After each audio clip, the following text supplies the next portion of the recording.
ஸ்ரீமாத்ரே நமஹ. தினம் ஒரு நாமம். லலிதா சகஸ்ரநாமத்தில் 3வது நாமத்தை சிந்திப்போம். ஓம் ஸ்ரீமத் சிம்ஹாசனேஸ்வரியை நமஹ. ஓம் சிம்மாசனத்தில் வீற்றிருக்கும் தேவியே போற்றி. முந்தைய நாமத்தில் மகாராணியாக இருப்பவள்தான் சிம்ஹாசனத்தில் அமர்ந்திருக்கிறாள். இவள் சம்ஹாரத்தை செய்பவளாகவும் இருக்கிறாள். சிம்ஹாசனம் என்பது ஹிம்சாசனம் என்றாகும். ஹிம்சாசனேஸ்வரி என்றால் ஹிம்சை காப்பாற்றுபவளாக சிம்மாசனத்தில் அமர்ந்திருக்கக்கூடிய அம்பாள் வேண்டிய நேரத்தில் அழிப்பவளாகவும் இருக்கிறாள்.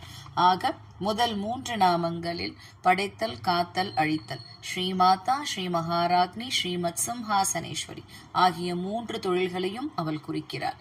இந்த ஸ்ரீ மத் சிம்ஹாசனேஸ்வரியை நமஹ என்ற நாமத்தை ஜபித்தால் மனதைரியம் மேம்படும். ஸ்ரீமாத்ரே நமஹ.